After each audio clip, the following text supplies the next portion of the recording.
Mohammed Noble and Richard Hope surprised the ABSA Off-Road Championship fraternity by out-qualifying the field on the Sun City 400. While Neil Woolridge and Ken Scholthammer break the Nissan stranglehold by posting the fastest qualifying time in the production vehicle category.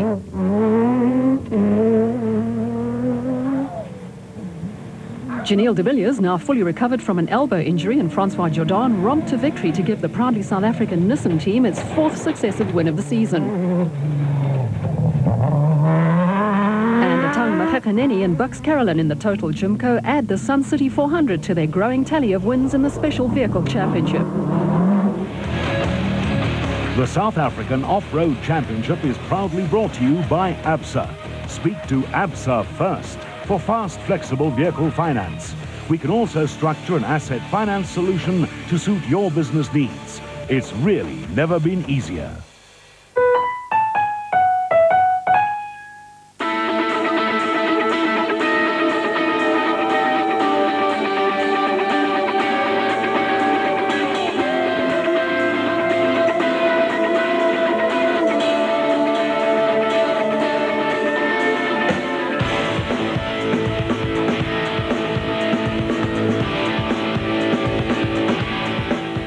Sun City played host to the 4th round of the ABSA Off-Road Championship, with the event attracting 40 production vehicle and 35 special vehicle entries.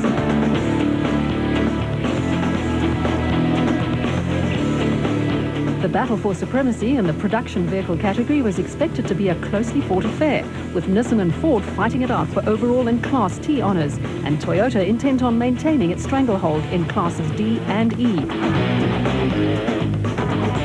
The factory teams were backed up by a number of highly capable privateers who, on any given day, were able to win.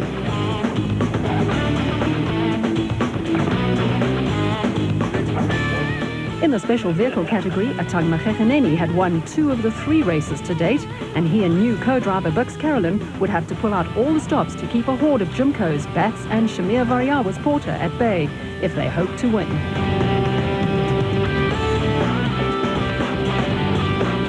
The battle in the lower classes was equally intense, with Class S for space-frame vehicles with trailing arm front suspensions quite capable of producing an overall winner from a group including Richard Schilling and Mohammed Noble. In Class B, there were at least 6 crews who could walk away with the honours.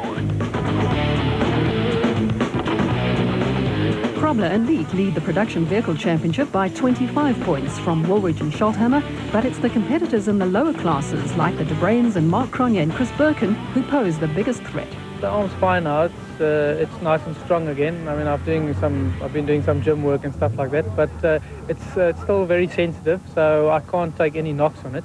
So I'll be wearing I've got a brace, an arm brace, which I'll put on, and otherwise it's fine, and it's strong enough to handle all the gear changes and stuff. It's nice to be back, and obviously we'd like to get on where we've sort of finished off, and it'll be nice to get a win here again, just to get the championship on trail again, because I mean, we obviously lost some points not being in Botswana, so we'll be going all out for it, and hopefully we can achieve the result.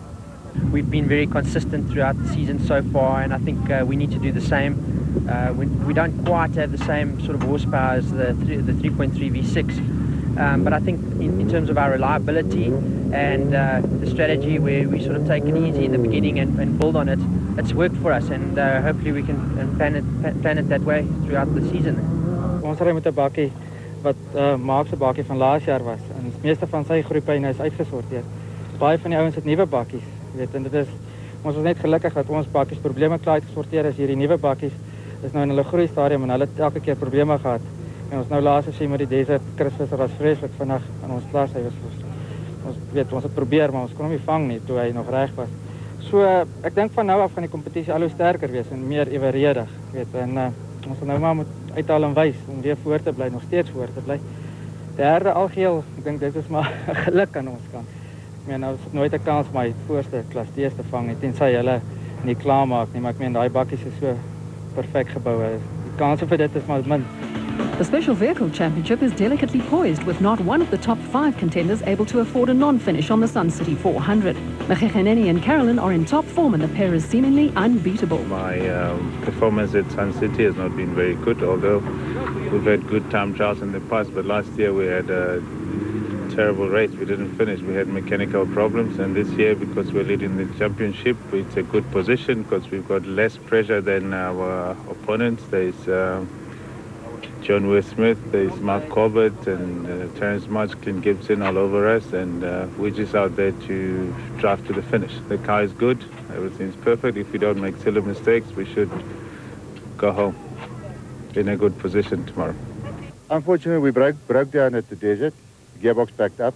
Marcus and them caught up with us, Marcus Taylor and them. They're just a little bit behind us. So yes, we've got a new gearbox in. The car's been prepared very well. Believe it's a very tough race. We'll take it easy, see how it goes. 400 km is a long way. The desert was very hard. My first time finishing the desert. It was a big accomplishment for me. Nick Goslar is just basically just staying in the race, trying to finish. And if I do well, I'm going to carry on and try and win the championship. Noble and Hope surprised everyone when they posted the fastest time in the 40-kilometre prologue. The powerful Abe's Furniture Raceco was well suited to the conditions.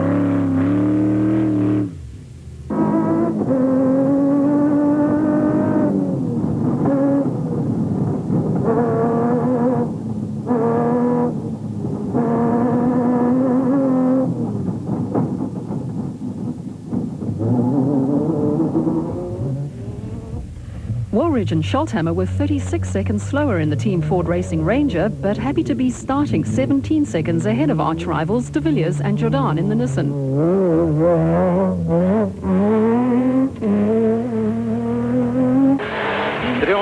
Sweep links deur die rivier.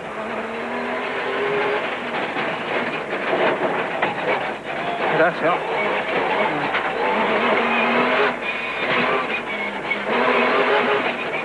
Meter, rechts is hij zo, rechts, ja. Sweep links deur die rivier. There was drama for teammates Grobler and Leek. The power steering on the Nissan failed and they would be forced to start the main event in 54th place. Aan de kant uit. Uit, ja. Zo rechts, ja. Kijk. Nee, hier kan je niet uit.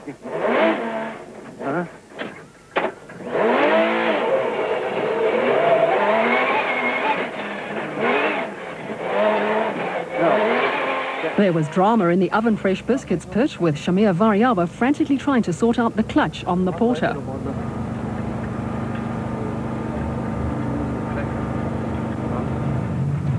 Variawa and Dudhir finally got underway. We've had some problems we've been experiencing for quite a while with regard to the clutch, but just up until 2 o'clock they got everything sorted out and they're A-okay. Looks like we're going to have quite a good time trial. And if everything goes okay, we're looking at a good position tomorrow. Everything did go okay, and the pair managed to qualify 4th, 51 seconds behind the leaders.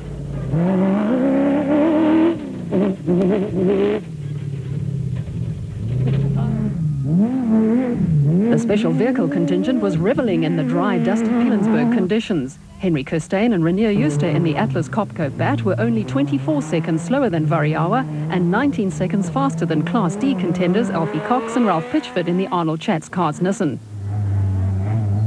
Class D championship leaders Cronje and Birkin in the Castrol Toyota Hilux 2.7i were only 10 seconds slower than Cox, while Nick Harper and Andrew Chalupsky in the Bat were a further 14 seconds behind in 8th place.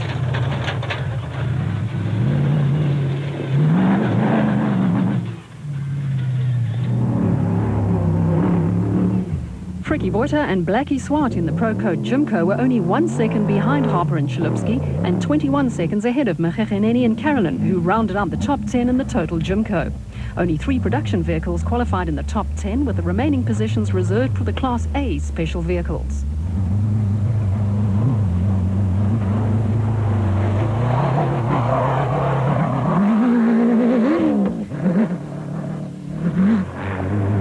Castrol Toyota rookie Gavin Cronje and the experienced Robin Houghton were the highest placed qualifiers in Class E, with Will Battershill and Reg Sutton showing the rest of the Class B field the way home in their new JRE.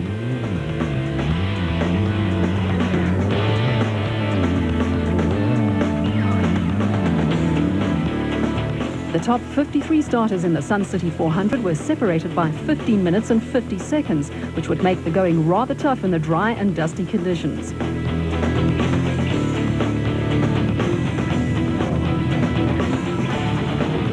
Teams were hard at work getting the vehicles ready for Saturday's 3 laps of a 130-kilometre course that included river crossings, dongas and high-speed sections.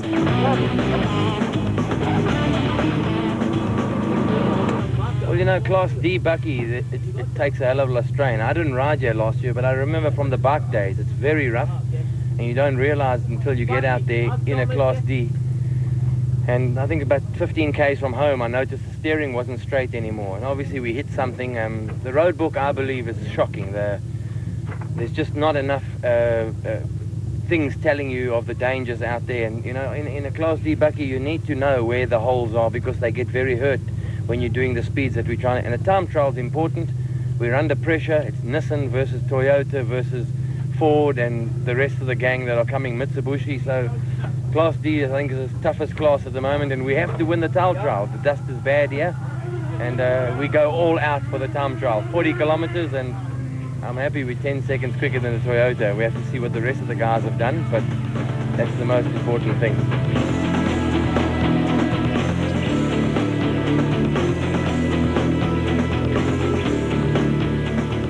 We had a problem about a K into the event.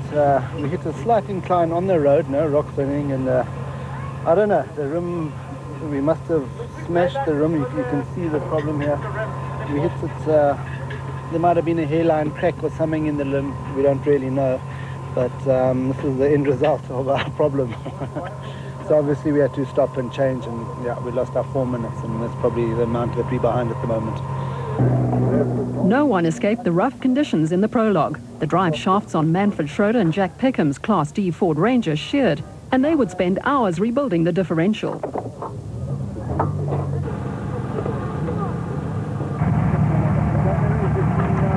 Had a good run, took it easy. It was very overgrown, so in the long grass obviously you've got to be cautious, but no, the car was fantastic. It was good. Neil was on the money. He was just perfect. So we took it easy, conservative, but we went as quickly as we could within reason. You know, the car's magnificent.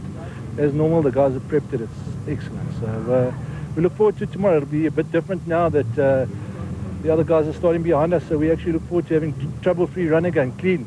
It's been a while. So see if we can hang in there tomorrow.